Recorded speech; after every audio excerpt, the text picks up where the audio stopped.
The quiet room.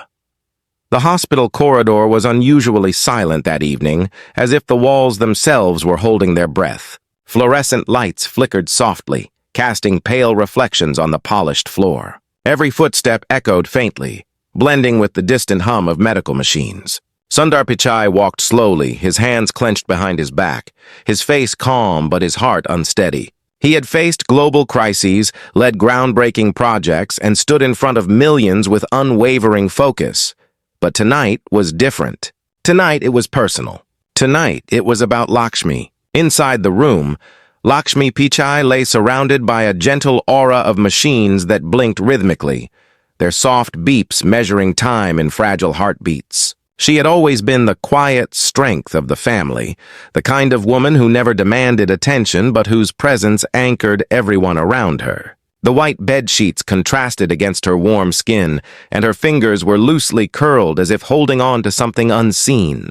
Sundar took a seat beside her, carefully adjusting the edge of her blanket. As memories flooded back, her laughter in their modest Chennai home, her calm encouragement when he felt lost at Stanford, her unwavering faith when he first spoke of joining Google. He whispered softly, almost as if afraid the words would break the fragile peace.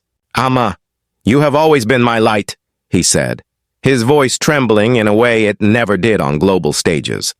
The nurse entered briefly, checking vitals, but her eyes carried the quiet respect reserved for moments that went beyond medical charts. She nodded silently and left, closing the door behind her, leaving Sundar alone with his thoughts and the quiet rhythm of the monitors. Meanwhile, outside the hospital, news had already begun to spread quietly through official channels. Foreign delegations had caught wind that something unusual was happening. Security was discreet but present, their earpieces catching faint instructions. It was not every day that the External Affairs Minister of India, Jaishankar, made an unannounced visit to a private hospital in California. His flight had landed quietly, his convoy moving through side routes, avoiding the usual flashing cameras and media frenzy.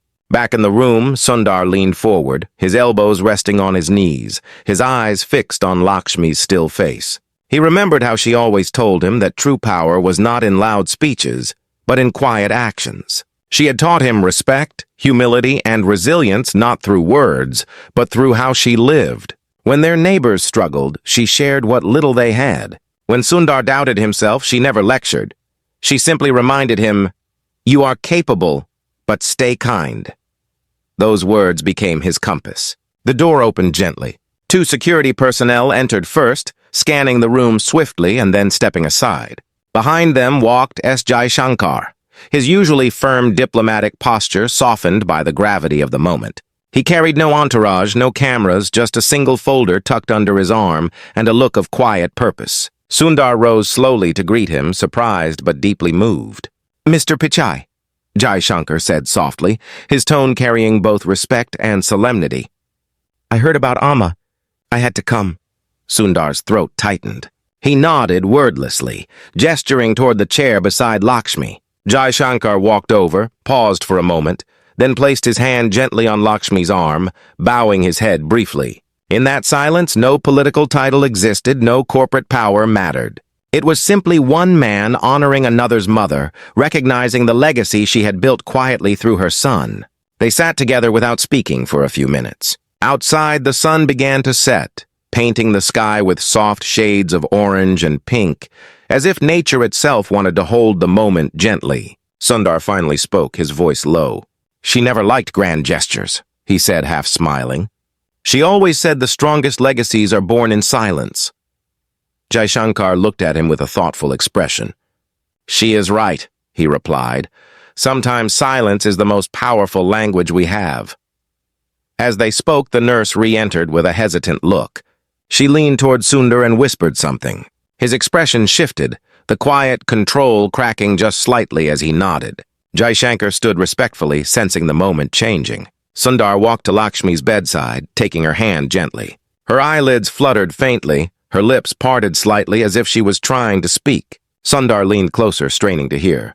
Her voice was fragile, almost lost between the beeps, but it carried a weight that pierced straight through him. "Remember, silence becomes legacy," she whispered. her words broken but deliberate. Sundar froze, his heart pounding as he absorbed those final syllables. Jaishankar watched from a respectful distance, realizing that he was witnessing something more profound than any diplomatic negotiation. These were not just words from a mother to a son. They were the passing of a torch, a reminder of the values that shaped a man who influenced the world. The machines continued their soft rhythm, but something in the room shifted. Sundar felt a strange mix of strength and fragility, as if his entire life had condensed into this single moment. Jaishankar placed a firm hand on Sundar's shoulder, a gesture that spoke more than any speech could. "She has already built something no one can replace," he said quietly. Sundar nodded, his eyes glistening, unable to speak. Outside, the world had no idea what was unfolding behind those closed doors. Media teams were waiting for statements that would not come tonight.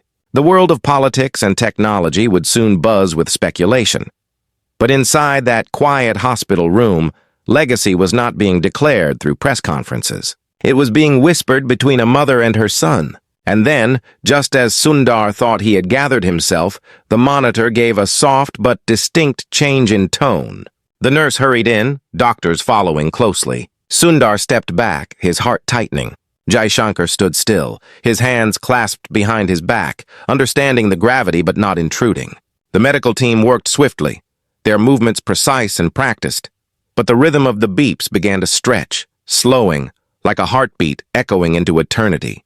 The moment hung suspended in the air. Sundar felt his breath catch. Jaishankar's eyes narrowed slightly, sensing the shift but holding his composure. The nurse glanced briefly at Sundar, her expression revealing what words could not. Something irreversible was happening.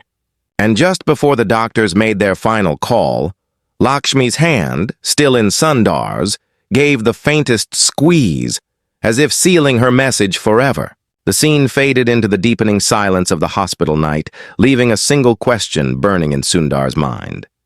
How would he honor those last words? The answer would not come tonight, but this was only the beginning. The weight of unspoken promises.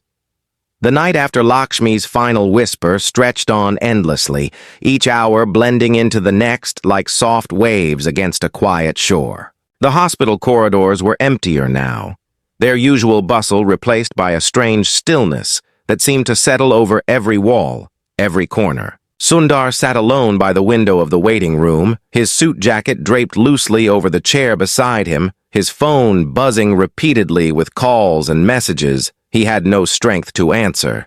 The world outside was moving as it always did, but inside him, time had paused. Every breath he took carried the echo of her final words. Silence becomes legacy, and though they were simple, they carried a weight that pressed against his chest with quiet persistence. In the early hours, as Jaishankar returned quietly from his temporary residence nearby, he found Sundar sitting in the same position, his eyes fixed on the dark skyline, lost in thought. There were no cameras, no journalists, only the hum of vending machines and the occasional distant sound of wheels rolling down the hallway.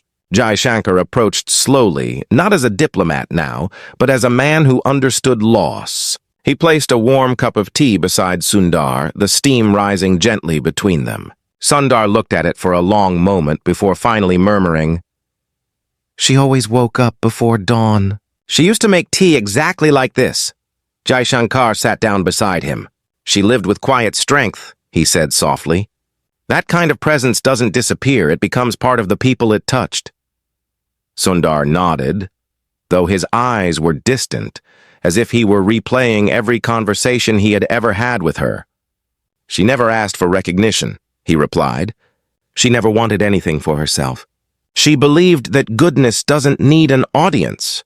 His voice wavered slightly as he spoke, not from weakness, but from the intensity of memories flooding through him. As dawn approached, hospital staff began their quiet morning routines. A nurse came by with paperwork, gently placing a folder on the table beside Sundar. Inside were forms and formalities, the kind of administrative steps that felt brutally indifferent against the emotional storm inside him. He flipped through them slowly, his fingers trembling not from confusion, but from the rawness of the moment. Jaishankar watched silently, understanding that some moments needed no advice. Sundar closed the folder and exhaled deeply. Tomorrow everything will change, he said almost to himself. Calls, headlines, expectations, they will make this a public moment. But to me, she was never a symbol. She was just Amma. Jaishankar placed a firm hand on his shoulder. Then hold on to that. Let the world talk. Your truth lives here, he said, tapping gently on Sundar's chest. As the sun began to rise, painting the sky in muted shades of gold and gray, the hospital lobby slowly filled with distant murmurs. Journalists had gathered outside, kept at a distance by quiet but firm security. Reporters whispered into their microphones, their breath visible in the cold morning air. They speculated endlessly. Why had Jaishankar visited? What was the significance of Lakshmi Pichai? What statement would Sundar give? None of them understood that some stories were not meant to be shaped by microphones. They were shaped by memories, by bonds that existed long before the world began watching. Back inside, Sundar walked slowly down the corridor to Lakshmi's room one last time. The room was still, as if frozen in the moment she had spoken. He stood by her bedside, not as the CEO the world admired, but as a son. The nurses had stepped out to give him space, leaving the room bathed in soft morning light. Sundar reached out and gently placed his hand on hers again, feeling the absence where once there had been warmth. His mind drifted to his childhood. He remembered standing beside her in the kitchen, watching her prepare food for neighbors in need even when their own pantry was nearly empty. He remembered her insisting he greet everyone with respect, whether it was a school janitor or a visiting professor. He remembered the way she never raised her voice, yet her presence commanded attention. She had taught him humility not through speeches, but through small, repeated acts that built his character brick by brick. As he stood there, lost in those memories, the door opened slightly and a familiar figure entered. His younger sister, Kavya, her eyes red from crying but her expression composed. She had flown in overnight, leaving everything behind the moment she received the call. They embraced without words, their shared grief flowing silently between them. Kavya looked at their mother, her lips trembling. "She waited until you arrived," she whispered. Sundar nodded, feeling a fresh wave of emotion rise within him. A few moments later, hospital administrators arrived quietly, explaining the process for the arrangements ahead. They offered options for memorial services, both private and public. Jaishankar joined them, listening carefully, though his presence remained respectful, never overstepping. Sundar, however, hesitated. He knew that once the memorial became public, it would no longer belong entirely to him. It would become a national story. Politicians, dignitaries, world leaders, they would all speak of her, each from their own angle. But he also knew Lakshmi had touched lives far beyond their family. People deserved to honor her. He turned to Jaishankar. "She believed in quiet impact," Sundar said slowly. "I don't want this to become a spectacle. But I also don't want to deny people the chance to pay their respects." Jaishankar nodded thoughtfully.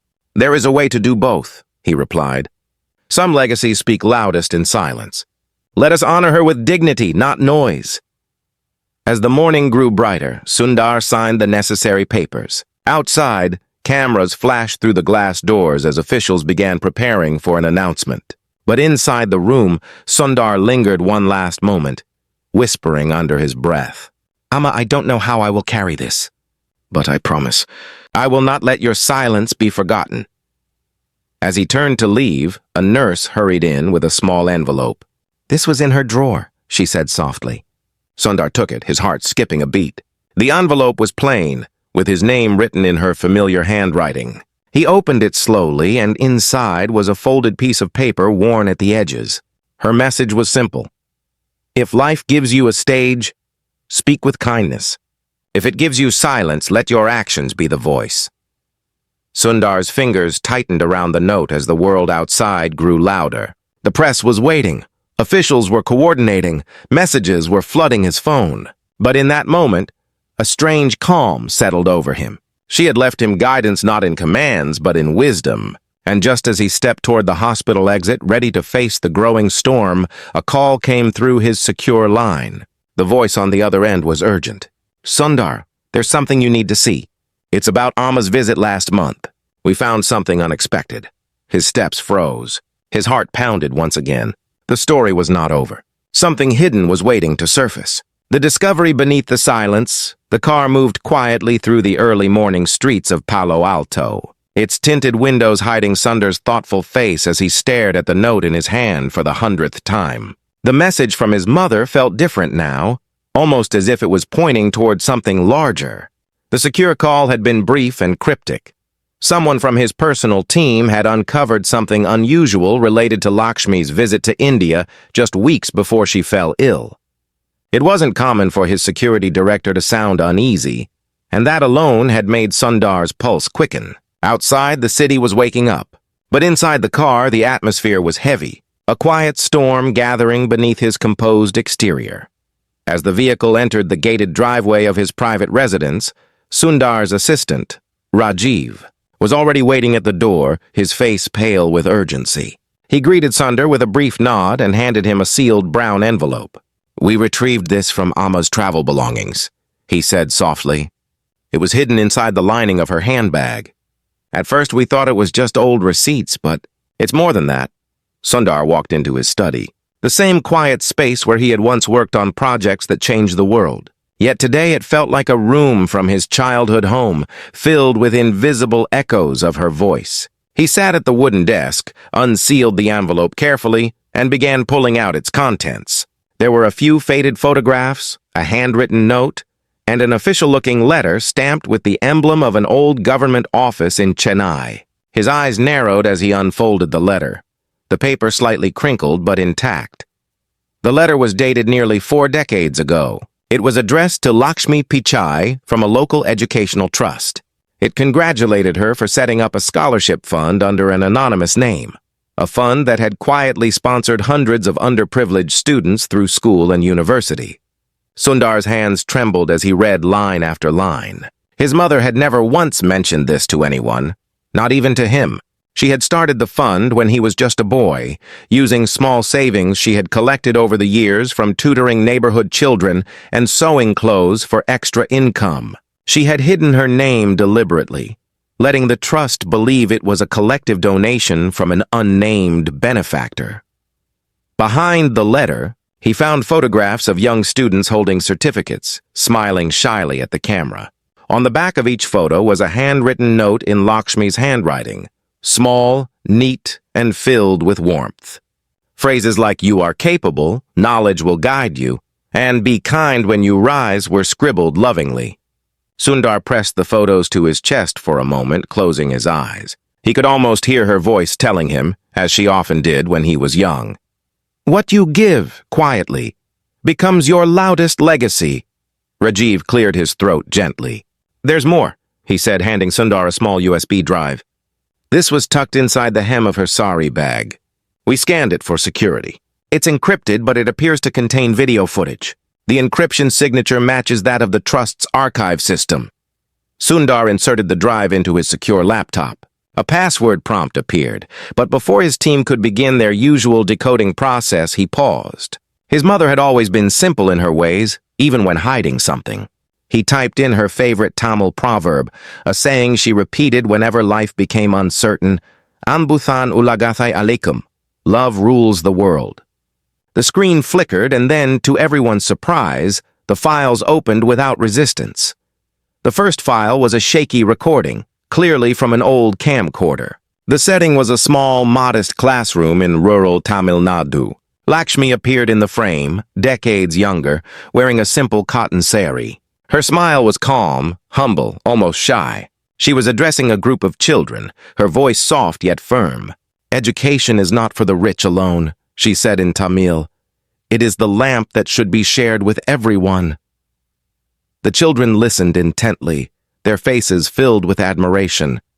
What struck Sundar was not just her words, but the way she carried herself, quiet, strong, deeply committed. As the recording ended, another file began automatically. This one was more recent. It showed Lakshmi sitting at the same trust office just 2 months before her illness. She was speaking with 2 young trustees who seemed deeply concerned. "You must continue this work," she told them. "Even if the world forgets my name, do not let the children's lights go out. Promise me." One of the trustees nodded solemnly. "But madam, the fund is almost empty. We have not found new donors in years." Lakshmi simply smiled, placing a small pouch on the table. "Then this will help," she said. "And if not, my son will know what to do." The video froze there, her words hanging in the air like a soft echo. Sundar stared at the screen, stunned. He had no idea that she had been carrying this responsibility for decades, quietly building futures for children who would never even know her name. And now, without her, the fund was at risk of collapsing. Rajiv broke the silence gently. "Sir, there's a final file," he said. Sundar clicked it open. It was a scanned letter addressed to him, dated just weeks before she fell ill. Her handwriting was steady, full of care.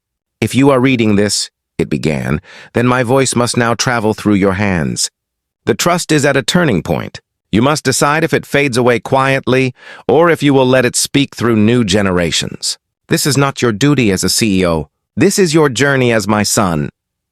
Sundar leaned back in his chair, overcome by a mixture of pride, grief, and an unfamiliar sense of responsibility. For years, he had built technology that connected billions, but here was his mother, who with far less power had quietly shaped lives in ways that could never be measured by headlines. As he absorbed the weight of what he had uncovered, his phone buzzed again.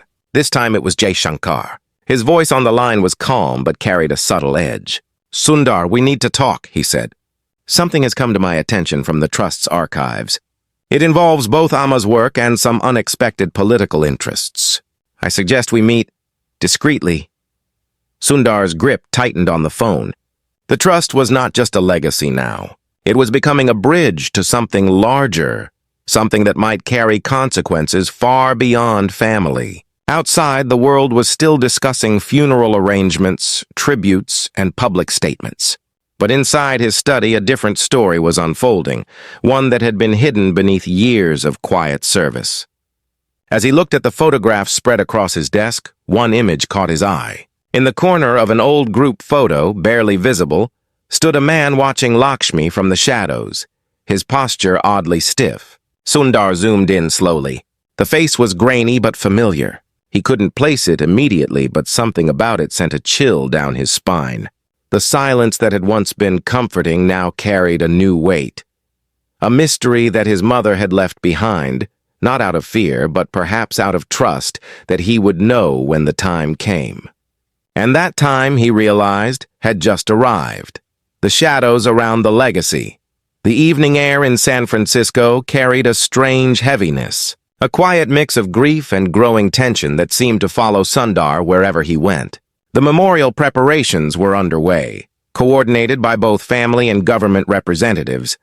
But beneath the calm surface, a current of unease had begun to build. Sundar sat in his dimly lit study once again, the old photographs spread across his desk like fragments of a hidden map. The enlarged image of the man lurking in the background of Lakshmi's group photo lay at the center. He couldn't shake the feeling that this was not a coincidence. He leaned closer, his fingers tracing the blurred outline of the stranger's face, his mind turning through names and memories, searching for the missing link. Outside the house, security had been quietly intensified. Plainclothes officers stood at discreet intervals.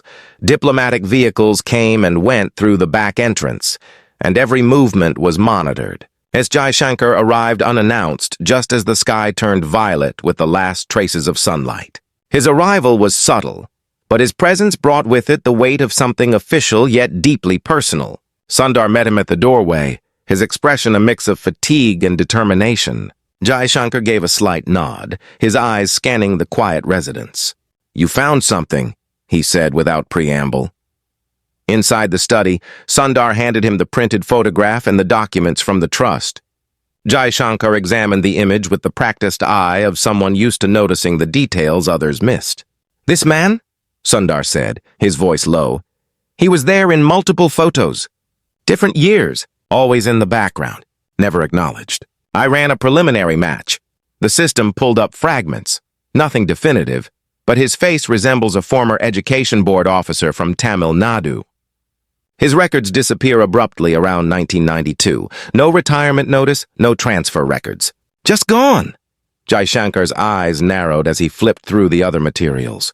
"This isn't just about a scholarship fund anymore," he said slowly. Your mother's work seems to have touched something deeper. Back then, educational trusts were sometimes used as fronts for both noble causes and political maneuvering. If she was funding hundreds of students quietly, it's possible someone was watching, perhaps even trying to influence it without her knowledge. Sundar frowned. Amma was sharp. She wouldn't let anyone use her work for politics. If someone tried, she must have known. Jaishankar leaned forward. Exactly. Which raises the question, why didn't she tell you? Maybe she thought it was under control, or maybe she was protecting you. Before Sundar could respond, Rajiv entered hurriedly, carrying a tablet. Sir, we traced the USB metadata. There's a hidden partition we initially missed, he said. Inside, there's a set of scanned letters from the early 90s. They're between Amma and someone identified only as R. The language is formal but layered. Whoever it was, they were urging her to allow a group of benefactors to manage the scholarship distribution. She refused every time, politely but firmly. The last letter from R carries a veiled warning about how silence can be both powerful and dangerous. Sundar's chest tightened as he read through the scanned images. Lakshmi's responses were calm and dignified, refusing influence while expressing her intent to keep the trust transparent and focused on children in need. I replied with increasingly cryptic remarks as if frustrated by her independence. Jaishankar's brow furrowed. This is where it gets complicated, he murmured. Some of these benefactors became powerful figures later. If your mother rejected them, she might have quietly stood in the way of a growing network. The realization struck Sundar like a wave. All his life he had seen his mother as a gentle force, someone who changed lives quietly through kindness and education. But here was another side to her legacy. A woman who had faced pressure from unseen forces and had held her ground without ever making it public. She had carried that battle alone, shielding him from it completely. As the night deepened, Jaishankar received a secure message on his encrypted device. He read it carefully, then looked at Sundar with a measured expression. The man in the photo, he said slowly, is not just any officer. He was connected to a network of trusts that were investigated quietly during the early 90s for funneling funds through educational charities. The investigation was buried before it reached daylight. The man vanished, but traces of his work remained scattered. Your mother's trust may have been one of the few they couldn't control. If that's true, then her silence wasn't just about humility. It was a shield. Sundar leaned back in his chair, stunned.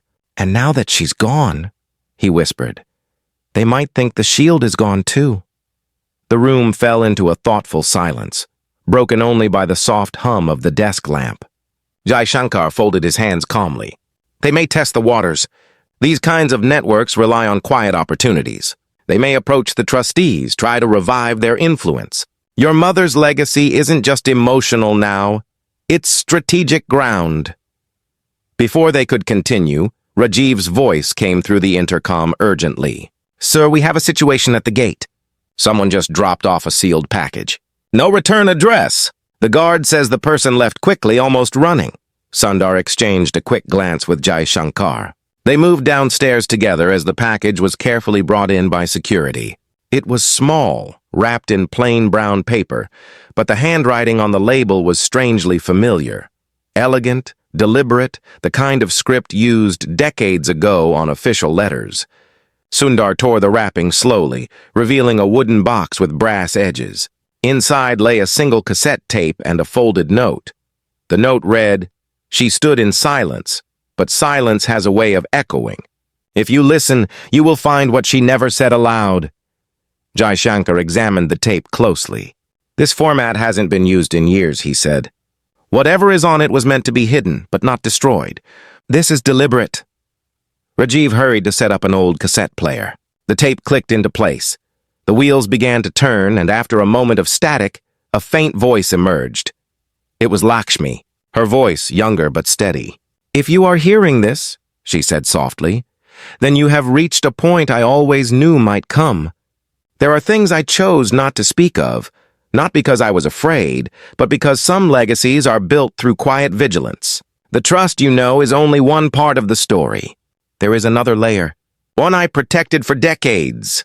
The tape clicked and hissed, then fell silent abruptly, as if someone had cut it off mid-recording. Rajiv tapped the player, but the rest of the recording was gone. Jaishankar exhaled slowly.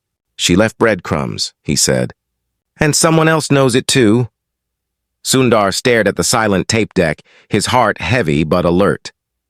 His mother's legacy was no longer just a private story of kindness. It was a map with hidden turns and long shadows. Somewhere out there, people who had once tried to influence her work might be watching again, waiting to see if he understood what she had left behind.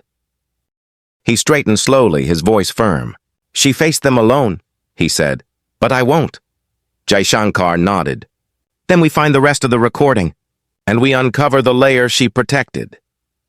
Outside, the night grew colder, and somewhere beyond the gates, unseen eyes were already observing. The silence his mother left behind was no longer peaceful. It was a battlefield waiting to be understood. The echo that would not fade.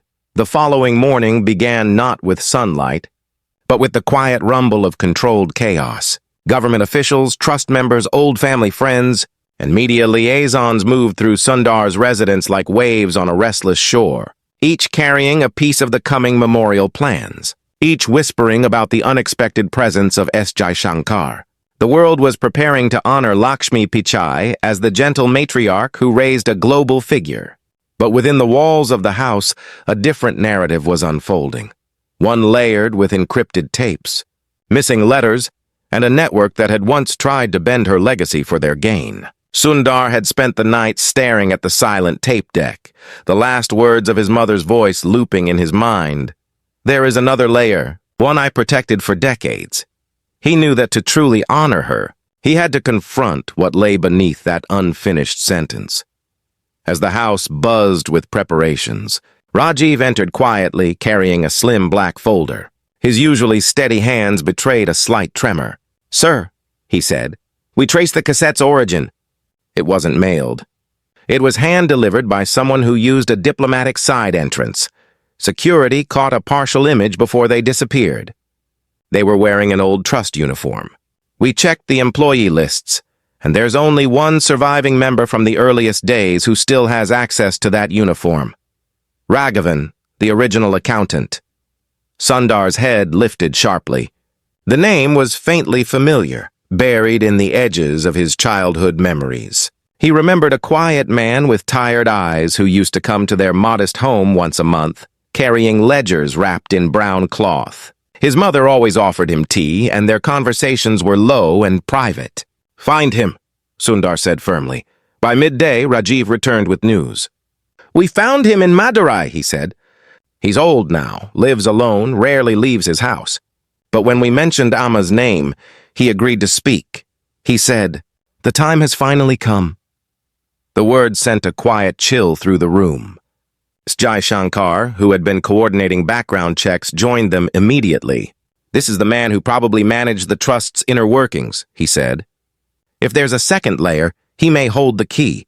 They arranged a secure video call, the screen flickering before revealing the face of Raghavan, aged, frail, but with eyes that still carried the sharpness of someone who remembered details others had long forgotten. His voice was soft with the weight of history in every word.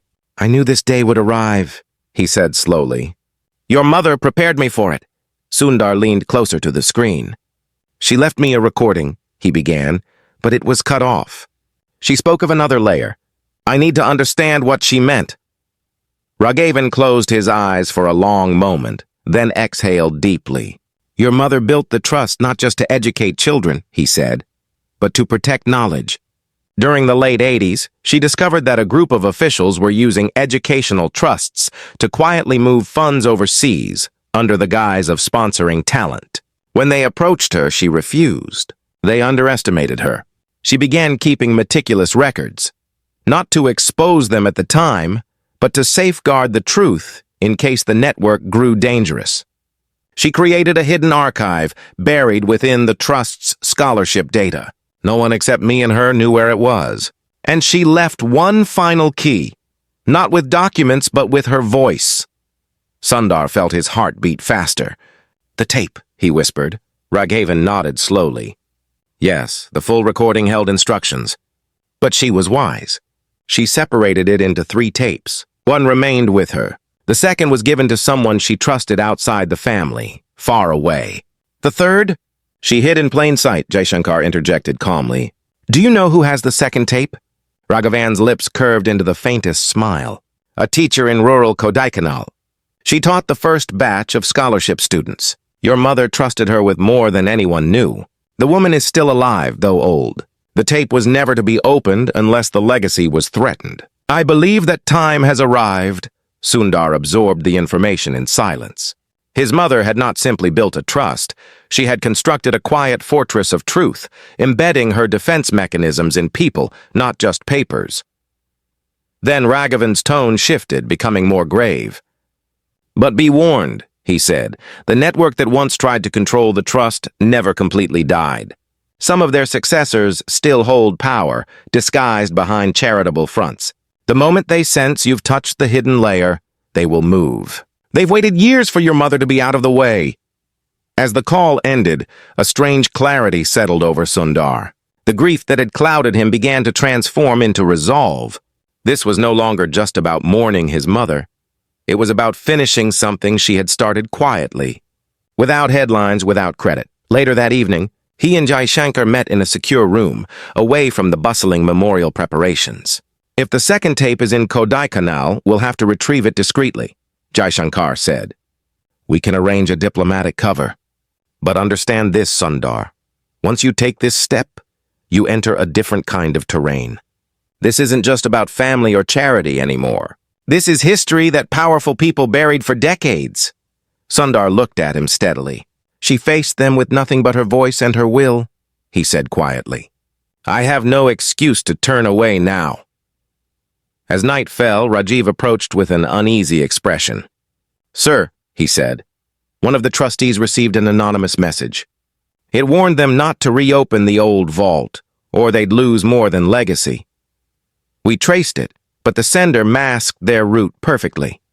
Whoever they are, they know you're looking. The house grew still. Somewhere beyond its walls, unseen eyes were tightening their net. Sundar looked again at his mother's handwritten note. If life gives you silence, let your actions be the voice. His voice was quiet, but unwavering. Then let's speak through action. The plan was set. He would travel under strict secrecy, far from the media and political eyes, to the quiet hills of Kodaikanal, where a retired teacher waited with the second tape. What awaited him there was unknown. But he felt her presence with him. The same presence that had guided him since childhood. Not through commands, but through silent strength. As the plane was prepared in the background, Jaishankar turned to him and said, Once you open that second tape, there's no going back. Whatever your mother left there, it was meant to be found only by someone ready to carry it. Sundar's gaze did not waver. Then let's find it.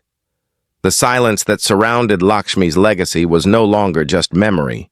It was becoming a mission.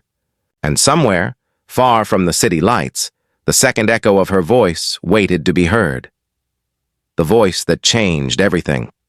The flight to India was quiet and unmarked, hidden under diplomatic clearance and coded as a private humanitarian visit. Sundar sat by the window of the small jet, his eyes fixed on the vast expanse of darkness beneath. As the plane crossed the ocean, his thoughts drifted back to the hospital room, to the moment Lakshmi's frail hand had squeezed his, to the soft whisper that had reshaped his understanding of her life. Silence becomes legacy. Now, that legacy had led him across continents, following fragments of her voice scattered through time.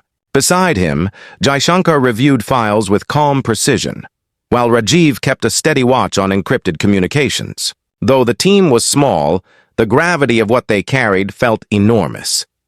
By dawn, the jet descended into Madurai under heavy cloud cover. From there, a convoy moved quietly toward the misty hills of Kodaikanal. The town was waking slowly, the air cool and fragrant with eucalyptus. Sundar hadn't returned here since his early childhood, but something about the winding roads and moss-covered walls stirred old, half-buried memories. At the edge of a quiet village stood a modest house, its wooden beams weathered, surrounded by overgrown flowers and the sound of distant bells.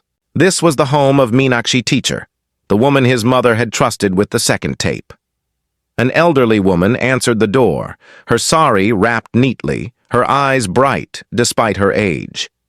"I knew you would come," she said simply, as if she had been expecting him for years. Sundar bowed his head respectfully, greeting her in Tamil. Her smile widened softly. "Your mother was like a sister to me. She said that if you ever stood here, it would mean the time had come for the truth to be heard." She led them inside, where the walls were lined with old photographs of scholarship students, children who had once been poor, now grown into doctors, teachers, and engineers. In the corner of the room sat a wooden trunk. Meenakshi knelt slowly, her hands steady despite their age, and unlocked it with a small brass key. From within, wrapped in cloth, she lifted out a cassette tape identical to the first. "She brought this to me nearly 30 years ago," Meenakshi said. "She told me to guard it, not because it contained wealth, but because it contained something more dangerous, truth."